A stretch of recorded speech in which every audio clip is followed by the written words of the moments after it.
terrible. I love it. Testing from... Oh, yeah, it's definitely working. All right. Hello, and welcome back to It's Terrible. I Love It, the podcast where I show my friends terrible movies that I love. I am joined by a friend of the pod, been on here before. Would you... well, I guess I'll introduce myself again first. I'm Katie, and as always, my favorite movie is Say Anything.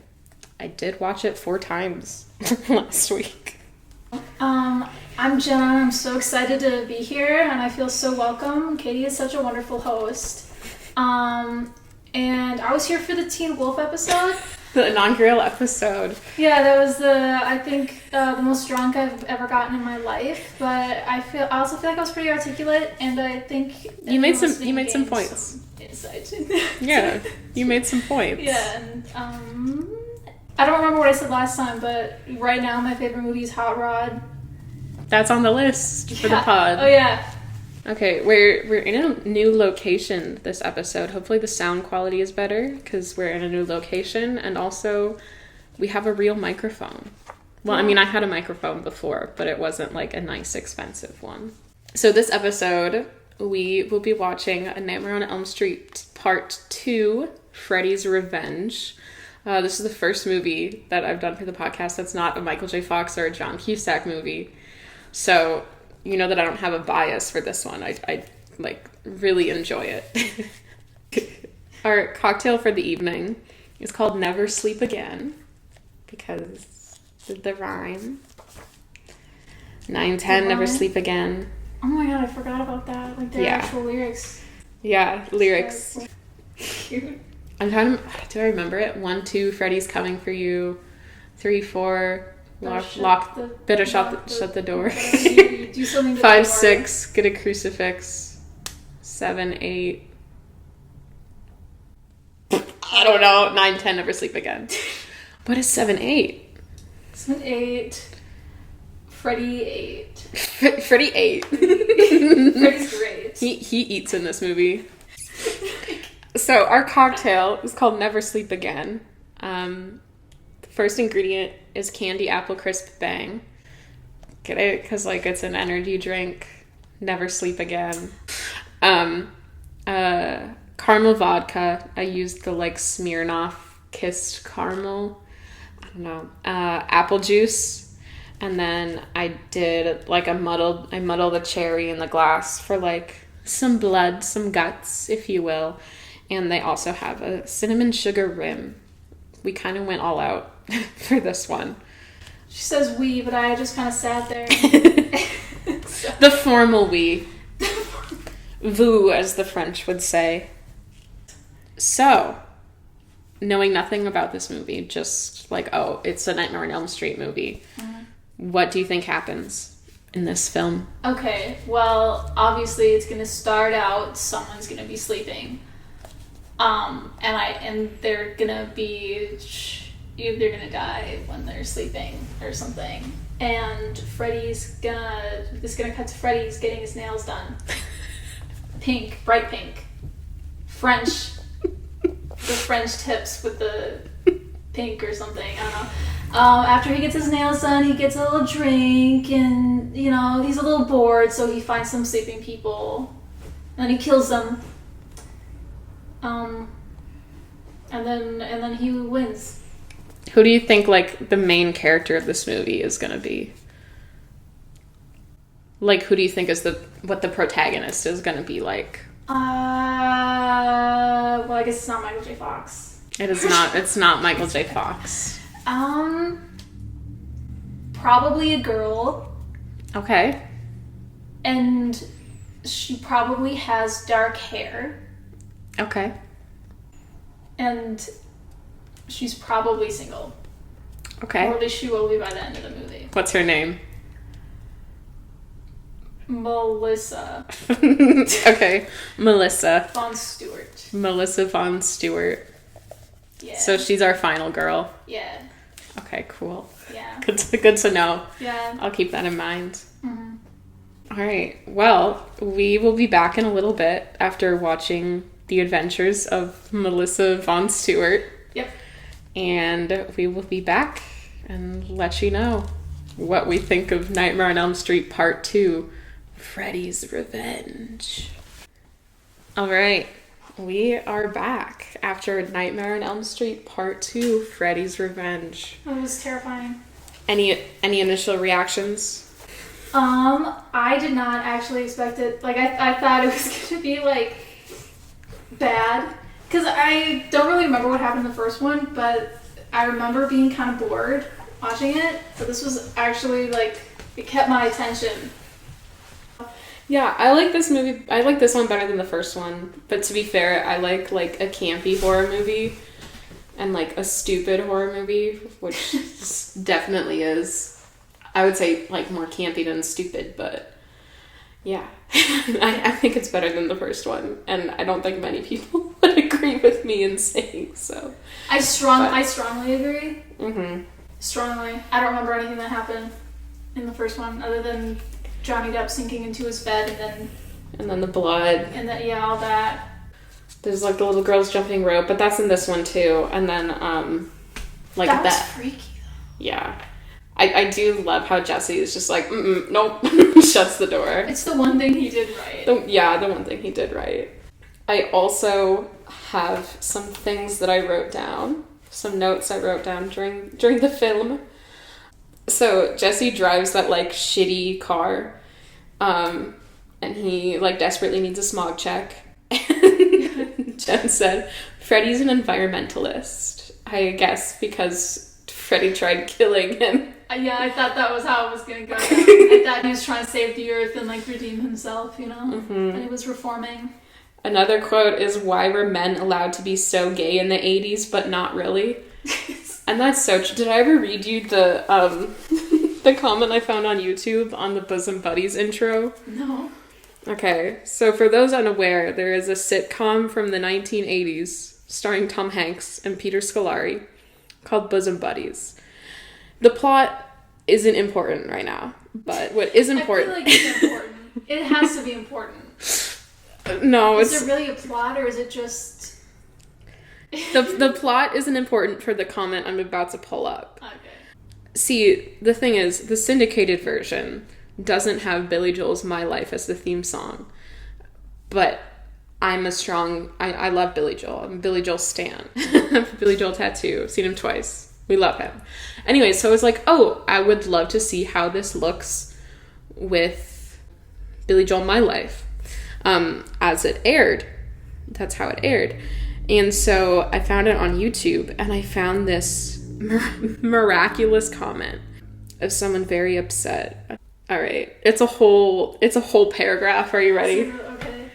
Clips like this always make me wonder, with scene after scene after scene, how anyone could think that guys never wore short shorts. I mean, they were standard in the 80s to be way above the knee. Not this 2-inch above the knee you see people today commonly refer to them as. I mean, like a 2-inch inseam.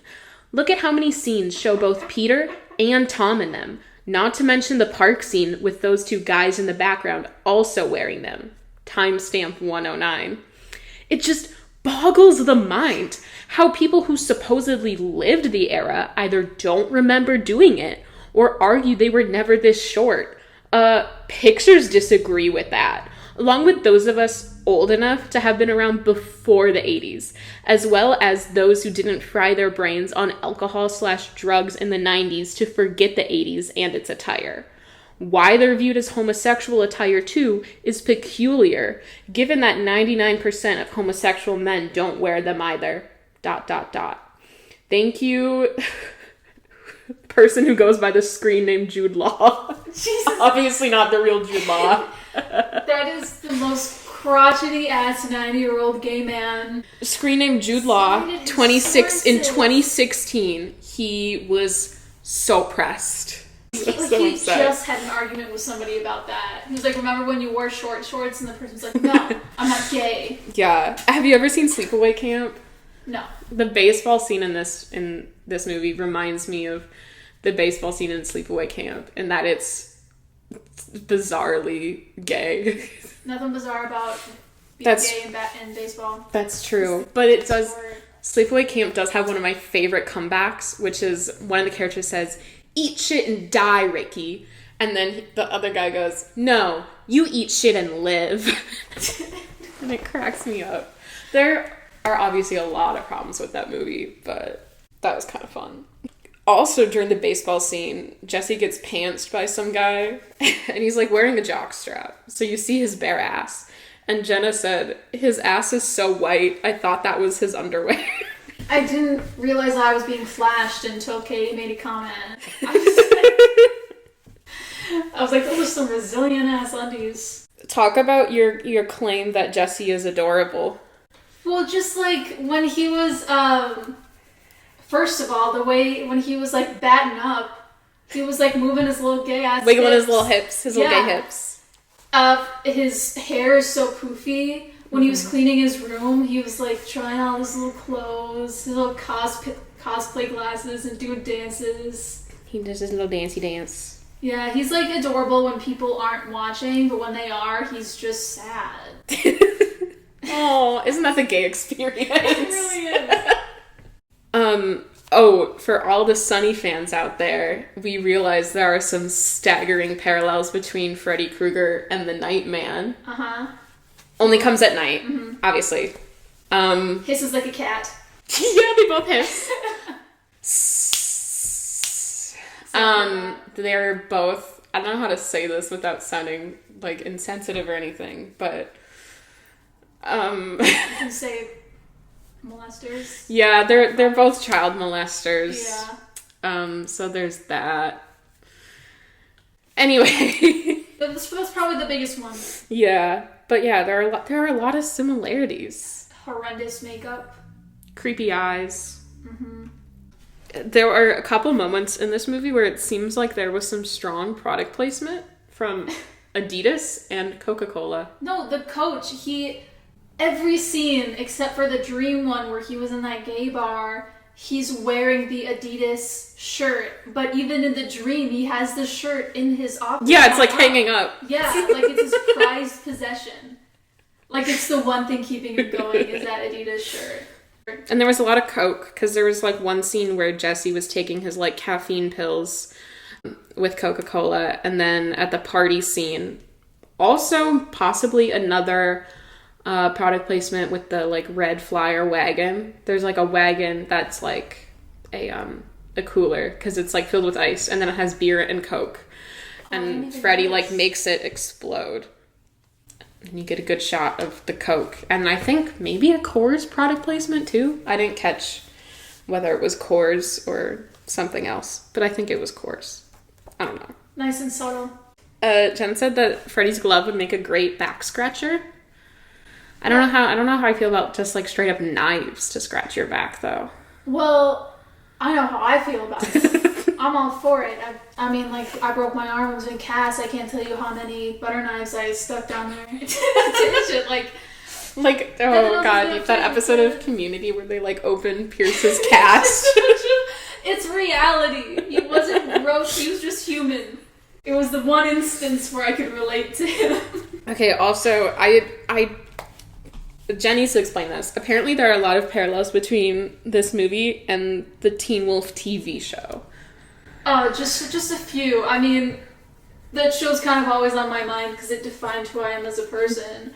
But there was, first of all, Gay Best Friends. That's Scott and Styles in the show. Mm-hmm. I mean, well, in the movie too.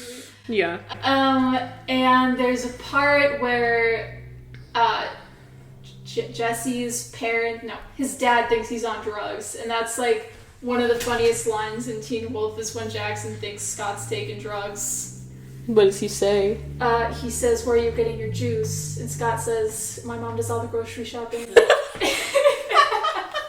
I think I remember seeing like a gif of that on like Tumblr, like back in the day. Probably, I'd still reblog it. It was so funny that he plays it so straight. That's so funny. It's so good. And then again, his mom asks him, like, have you taken drugs? And he says, have you? It's so random, and it doesn't have any, like, he's not trying to deflect. He seems genuinely curious. and then they move on. I don't know. It was very random, but it sticks in my mind. And also the powder blue car in the show, that's a big staple. Same with Say Anything.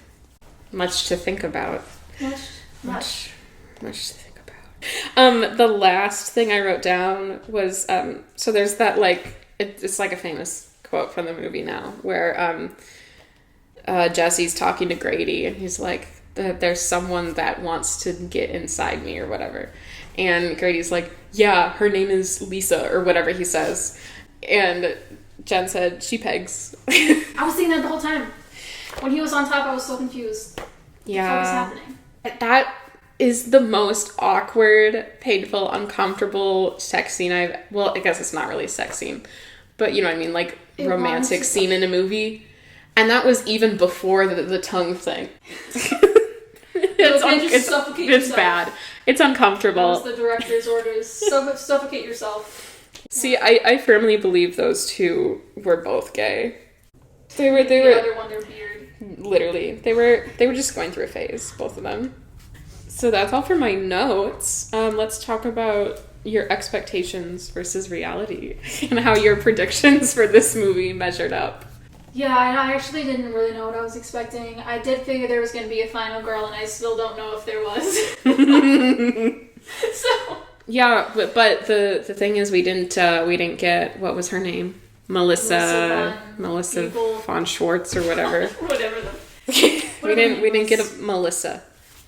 Yeah, no, he was really good. I did not. I honestly thought it was going to be just like a fun watch, but I didn't think I was going to be like, this is a good movie. Yeah, but it was a good fucking movie. Yeah.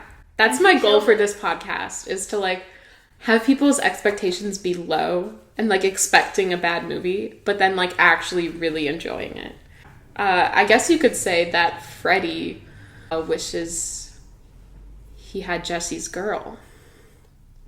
Holy shit. They should have played that song in the credits. Freddy Krueger possessed Rick Springfield when he wrote that song. Wait, that would be so funny. No, that song came out before this movie, though. If, like, it was the end scene when she's, like, running around terrified in that warehouse and they just play Jesse's girl. Or, like, it would be funny if, like, Freddy Krueger just, like, started singing Jesse's girl. Like, he's, like, chasing her around and, like, he's like, you know, I wish that I had Jesse's girl. Like, in his, like, spooky little voice. His spooky little voice. That would have been fun. That would have been so... I need something. I need to be a writer on movies, because I have so many good ideas. More bad guys should sing. Literally. And they should, everyone... It's like, oh, you know that scene in Open Season when the hunter is, like, in the cabin and he's singing Teddy Bear Pick Pick as he's, like, hunting down Boog? Like that, but it's Jesse's girl. That would be so good. I don't think I know Open Season like you do, man. I don't really remember that much. So there's this bear, and he is a performer in this, like, show. And what kind of performer? Like, he does little tricks. And so he's, like, a domesticated bear. Basically, shit goes down, and they're like, you're too hostile. You need to, like, go live in the woods for a minute. And so he goes into the woods, but it's hunting season. So he has, and there's, like, the bad guy of the movie is this, like, hunter. And so he has to get away from this, like, hunter, and then also, like, save all his, like, animal friends that he makes in the forest. And then, like, it ends with, like, the animals, like, revolting against the humans. God, like the It's like Braveheart.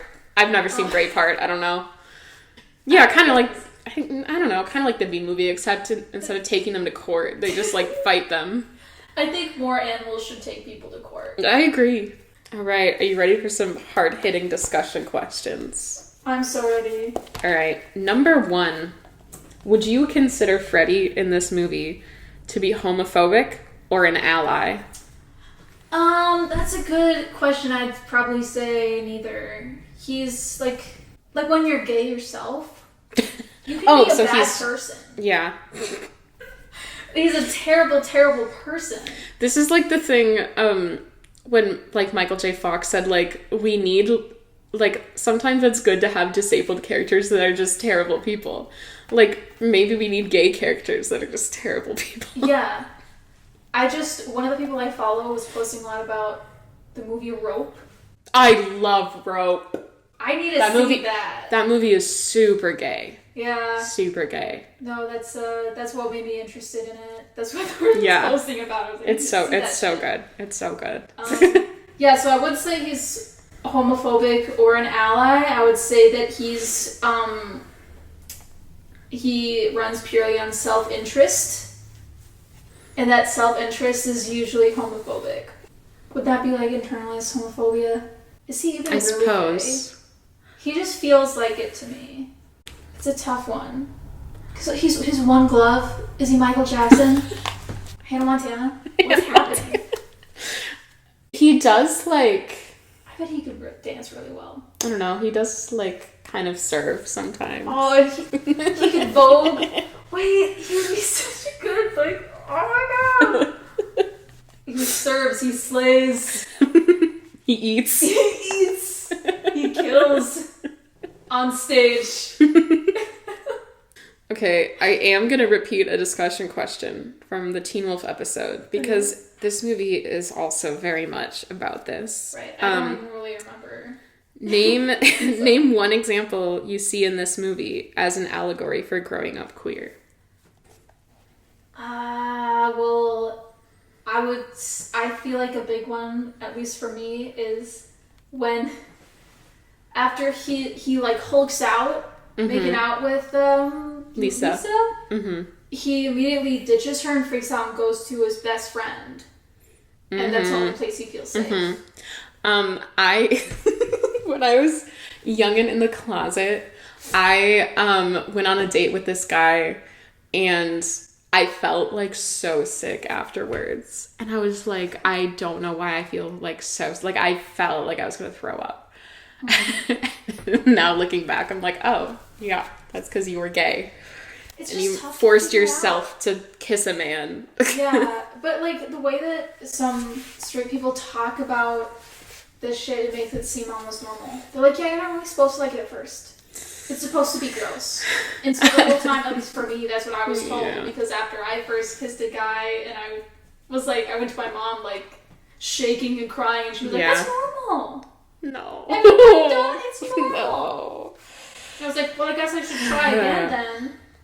Yeah. Another one I would say is like the stuff with like his parents. Like his parents, like not knowing what's going on with him, and like his dad being like, oh, he's on drugs, and his mom being like, oh no, he just like needs help.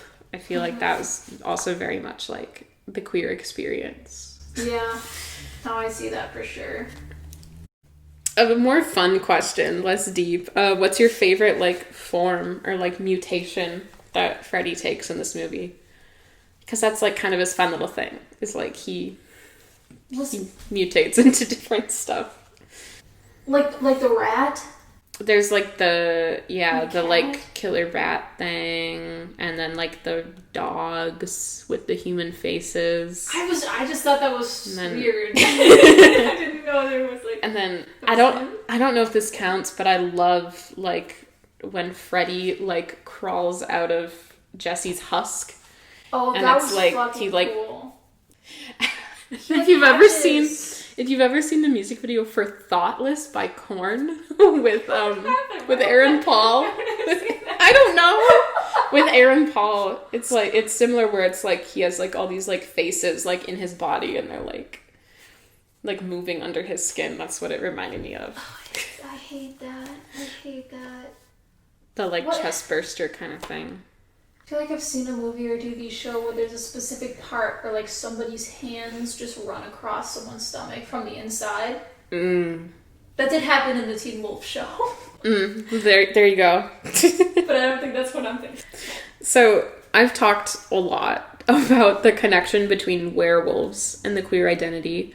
But do you think there is also a connection between possession and the queer identity? Yes. Letting another man inside you. Yeah. Yeah. It's, and then also, like, there's There is something very queer about, like, mutation in general. Mm-hmm. Becoming this, like, other thing. That's distinctly, other. Mm-hmm. The other. Exactly. Fellas, is it gay to let another man possess your body? It's even more than that. Like, if we're looking at it from... Because, like, possession is often, like, a religious idea. Mm-hmm. And... like the religion I grew up with, the whole like they were like, gay is bad. When you're gay, you let the devil in. It's basically letting the devil into your life when you let yourself be gay. It's like they compare the two. Yeah. Wow, I never thought about that. I'm always thinking about that. Because, my thing with mutation is, like, it's this act of, like, letting, like, your true self through, like, the part of you that you've repressed. And it's the same with, like, possession. Like, there's that, like, conflict of, like, the repression, and then obviously when you repress it, it's just gonna come back worse. Like in this movie, when he, like, you know, tries to repress becoming Freddy, it just makes it worse. Right. Yeah. And it's, I don't know, it's interesting that most of the times we see this transformation type of thing, it is in a horror movie, and it's the bad guy. Mm-hmm. Like, I don't know, not to talk about the Teen Wolf show again. No, go ahead. But the whole idea behind Scott when he becomes a werewolf is that he needs to accept that this is what he is, and once he accepts it and makes peace with it and, like, can live with it, then he, like, becomes his own person. Exactly. And it's a good thing. Exactly. And that's, we had talked about that too in the Teen Wolf episode of the podcast, sure. Where it's like the, it's like the, you know, when Scott finally learns to, like, to accept both parts of him, then he's like, yeah. There's also, like, as someone who, like, has medical trauma and, like, is disabled, I love, like, medical horror and, like, body horror. 'Cause there's also something, like, very powerful and, like, I don't know, like, oh, my body is weird, but, like, so are, like, these cool horror movie, like, characters. Like, even though they're the villains, I'm like, there's still, like, something empowering in that.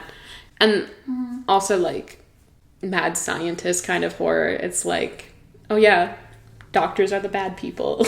Like, not all doctors are good. A lot of them, no offense to you doctors out there, but a lot of you guys suck. Yep. To be honest with you. I have beef. Beef with the medical industry. At least here in America, it's a privatized industry. Mm-hmm. It's crazy. It's crazy that they're selling you a product here, or service. It shouldn't be that. Yeah. Just fundamentally. Yeah, it's insane. It's fucked up to think about. Do you think the conflict of this movie could have been avoided had Jesse's dad simply done more research before moving? I think if by research you mean telling his family and getting their input, yes.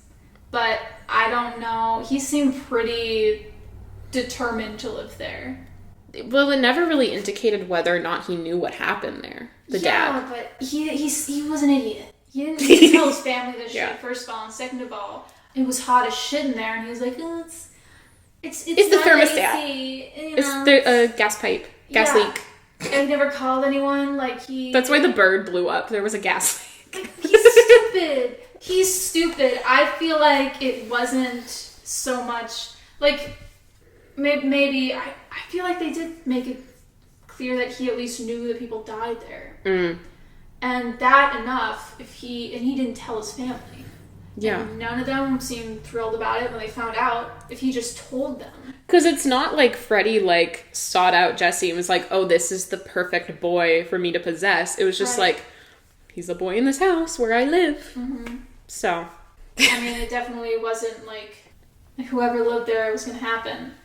Mm-hmm. So, someone was going to eventually move in there. And it would probably happen then. But as far as Jesse's concerned, I think it's because his dad decided that he's the sole patriarch and he decides everything. You know, people always talk about, like, women make such bad decisions in horror movies, but I think it's the men. It's always the men. Why is there... We're the final girl. Exactly. You guys die. Exactly. It's... Now that we watched that Psych episode too, I'm thinking about Rosemary's Baby, and I'm like, she was the only sane person in that movie. I guess there was like one other guy who like tried to help, but then he got killed. So that movie makes me so angry. Like I love that movie, but it makes me so angry because it's just like the men are so terrible in that movie. It's just like one long like gaslighting. That's all the best horror movies. True. They're always That's fair. Like there's now like a trope of the haunted house husband. Like the husband that like doesn't believe the wife when she's like, our house is haunted. And it always is when he thinks she's overreacting when she's like, we need to move. And I hate like the fact that like even if the husband was like, you're insane, like didn't even like, you know, like take her to like a psychiatrist or anything. It's just like, you're insane. Women stupid, men smart. Yeah, like that's literally it. It's they're just like, oh my god, you're crazy. You're dumb. You're hysterical. We should give you a lobotomy. You know, I think I could use a lobotomy, if I'm being completely honest. I think I need a lobotomy. Tell you what, short-term results are great. Long-term, you're fucked. What about just like electroshock? I feel like that's like lobotomy light. Oh my god. Don't they still do that to some people? Mm-hmm. Why? Then you can go ahead. Yeah. The age-old question: Freddy or Jason? Well, and I already mentioned my stance before, which I can repeat. Yeah. I say Jason because Jason isn't a child murderer and a child molester. Jason from Friday. Doesn't he kill children in that movie?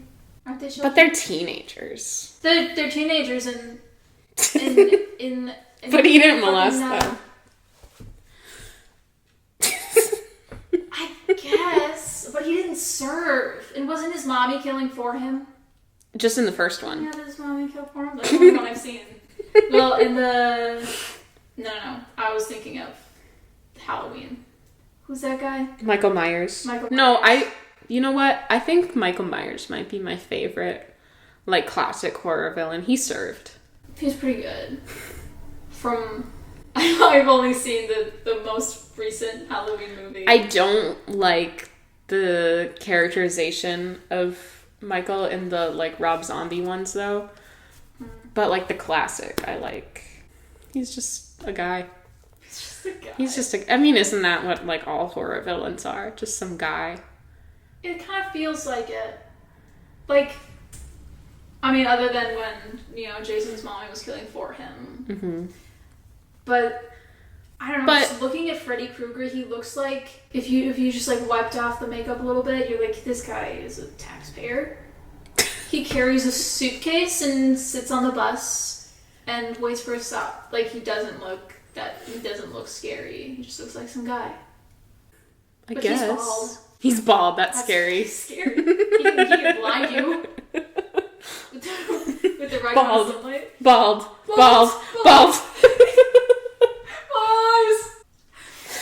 Man, I don't know. But see, I'm not that pressed about Jason's mom killing for him in the first movie, because then we got the absolute banger that is Jason's Mom by Ice Nine Kills. So I guess. It was also the funniest, like, my sister and I got really into 80s movies a few summers ago. That's when we watched The Exorcist. Mm-hmm. And found it was the most corny thing we'd ever seen. And when I saw Nightmare on Elm Street and... technically, The Exorcist is from the 70s. They're the same to me. It doesn't matter. It's like 78, though, so like, it's basically the 80s. Basically. It is to me. Mm-hmm. What was I talking about? That was the best movie. The Friday the 13th, mm-hmm. when they revealed that it was his fucking mom. Mm-hmm. Like, yeah, because, like, even people who are, like, familiar with the franchise, they're like, oh, it's Jason. But, and then it's still, like, a twist ending to them, because they don't know that it's his mom. Yeah, nobody talks.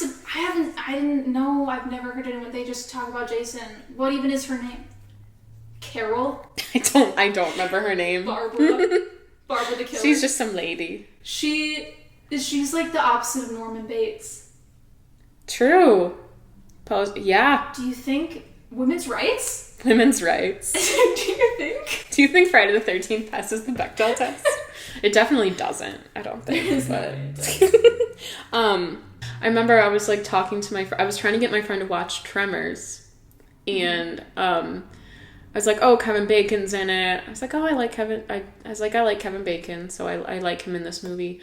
And she was like, I don't like Kevin Bacon. And I was like, why not? Why don't you like Kevin Bacon? And she's like, he's ugly. She didn't like him because he was ugly. And I was like, oh, have you seen Friday the 13th? And she was like, yeah, I like that movie because he gets killed. She's like, I wish I had come up with the idea first. That's a pretty cool kill, though. And, like, talking about practical effects, I think it was, like, Kevin Bacon stuck, like, his head through... Spoilers for Friday the 13th. Kevin Bacon stuck, like, his head through the bed. Like, there was a hole in the bed. And then there was, like, a prosthetic neck, like, underneath, like, where he stuck his head through. And then that's where they shoved, like, the pitchfork through. It's a pretty cool kill, though. Do you, like, rate the kills or something? You should watch, the Dead Meat, I can't think of kill count. They do the golden chainsaw, which is like the coolest kill in the movie, and then the dull machete for the lamest kill. Dull machete. I love that. That's where this is the second time Dead Meat has come up on this podcast, because I had mentioned in one episode like boy pile, which is like a bunch of boys like pile onto each other, and I was like, where is that from? There's no way I came up with that on my own. Like, it's from something. And it was from the Dead Meat kill count on Sleepaway Camp. Does somebody die that way? No, there's just a pile of boys. Like, for fun? What are they doing? Don't tell me. It was, I don't know. They were just... They were just dudes? Literally just guys being dudes. If you're only real men... pile. But it happens in Family Ties Vacation too. There's a boy pile. What? How does this come to be? Well, in Family Ties, it's because it was like, God, the plot of that movie is so shaky that I don't even remember what sport it was. It was the rowing, I think. The rowing. Or it was the rug. I don't know. Either it was like after the rowing or the rugby. It was like they all piled onto each other as like a sign of victory, like a victory celebration. Like Greeks and orgies. Yeah. Wow. And like every single football game they do that. Mm-hmm. That's pretty gay. That's like... What's the quote that's like, men invent rituals to touch other men? Men invent intricate rituals to feel the skin of another man. I just can't fathom that this movie got... You construct intricate rituals which allow you to touch the skin of other men. Oh, apparently it's like from an art piece. That's cool. I thought it was just it grew popular on Tumblr in late 2019. The phrase references a piece by artist Barbara Kruger called Untitled, which asserts you construct intricate rituals which allow you to touch the skin of other men. In essence, pointing out the lengths some men will go to justify touching each other without appearing homosexual. Barbara Kruger, Jason's mom's name? Freddy. And Freddy. Are they related? Is Jason's mom married to Freddy? What's Jason's They're lesbians. Freddy's mom and Jason's mom. That's why they have beef. Because they're brothers. Oh, shit. Oh! Wait, one of them's like the favorite or something. Oh, Jason is the favorite. Jason is 100%. He's mama's boy. The other one's bald. What mother could love a bald child? I wouldn't. At the very least, I would hesitate. Okay, I have one final discussion question. Yeah. Would you still consider Jesse a final girl, even though he's not a girl? I don't even know if he lived. Mm-hmm. That's tough. But I feel like his role, you don't see a lot of men filling that role in horror movies. Mm-hmm. Like, he was the scream queen.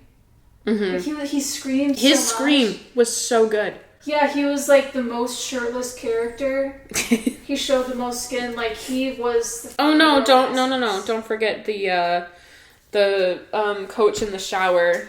I would like to forget that because I still don't know the point of that part. Like, it was because it was supposed to be a comment on how, like, the coach, like, went to S&M bars, and so he gets tied to the shower with jump rope and then gets his ass slapped. Yeah, I got that much. But it was just so random. And I just want to talk about how this movie was genuinely, like, for 80s standards, good. You know? Like, I feel like it was good. People did not like it, though. People didn't like it because they're homophobic. Because it was, yeah, literally. If you don't like this movie, you're homophobic. That's it. Like, there wasn't even anything overt, really. Literally. And people like, still... You know what? Despite how gay this movie is, no F-slurs. Hey, that's nice. I always forget to appreciate that. Yeah, my thing is, like, I like to watch, because I love to watch, like, shitty, like, 80s comedies. Mm-hmm. And my, like, little game that I play is, like, how far into this movie can you get before they say the F slur? And I was watching one, I never finished it because I got bored, but I was watching Johnny Be Good, and it was, like, 1:40 seconds in. And, like, I love The Breakfast Club, but literally in the opening credits. Yeah. And just thinking, the like the 80s, that was during, like, the AIDS epidemic, right? Mm-hmm. When was this movie made? I want to say 86? Well, if it was around then, that explains, I mean, straight people were so inundated with all this propaganda. 85. Same year as Teen Wolf. What?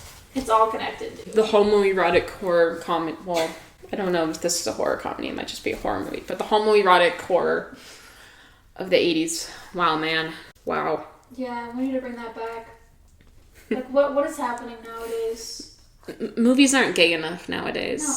And if they are, it's just to throw a label on there, you know? Yeah. Like, I'm not feeling it. They're like, yeah, this guy's gay. He said so. Look at him with his husband. You see this character in the background of this Disney movie, that's on screen for, like, 2 seconds, and he doesn't have a name. Well, he's gay. Yeah. So suck on that. Conservatives. Learn to accept this unnamed character. Or the first gay person in a Marvel movie. Have you heard about that? No. Oh, it was, like, the guy whose, like, husband got blipped. Yeah. And he was in, like, a support group. Yeah. And it was one of the Russo brothers, I think, or one of the directors. He was like, they're gonna love this. It was just so stupid. And it was like, see, Captain America does like gay people. And it's like, yeah, look in the mirror. I will say, if you're a fan of Nightmare on Elm Street Part 2, Freddy's Revenge, it's such a long title. And I hate that it's, like, Part 2, not just, like, 2. Nightmare on Elm Street Part 2, Freddy's Revenge. Definitely watch the documentary Scream Queen. I don't remember what the full title is. But it's a documentary on, like, the reception of Nightmare on Elm Street 2 and, like, the gay subtext in it and the actor's experience. Because it's really sad. Like, he was such a great actor in this movie, and then he was never in anything else because people just were so mean to him. It's crazy. Oh, it looks like he's getting more work now. That's good. He's been in recent stuff. What does he look like now? 'Cause he looked familiar. His eyes scare me in that photo. That's terrifying. No offense, but a little bit. Here, I'll show you Here, you can see the photo, though, for Scream Queen. The, like, banner photo. Aww. Scream Queen, My Nightmare on Elm Street. A retrospective look at A Nightmare on Elm Street Part 2, Freddy's Revenge, and the life of its lead actor, Mark Patton. It's so good. I want to check it out. Robert Englund seems like a very cool ally. I love him for that. Oh, Linnea Quigley's in this? I did not remember her being in that. I love that last name. I love Linnea Quigley. She plays, like, the, like, horror character in, like, every, like, 80s, like, shitty 80s horror movie. I don't want to say shitty, because some of them, like, I love Return of the Living Dead's one of my favorite movies. Night of the Demons, Sorority Babes, and the Slime Ball Bolorama. Do you know if, because, we were talking about Rope earlier, and I haven't seen it, but I was reading about it, and it said that they originally they had it written down explicitly that one of the guys was bisexual, and that they had sex once, and they had been in a relationship, but then they had to make it all subtext because cowards. They weren't allowed to. Do you know if there was supposed to be, more in this movie? I haven't really, read that much up on it. My experience with, saying it's gay is I watched it and I think it's very gay. Well, yeah. And you're one of the experts, so... Exactly. When you live it, you know it.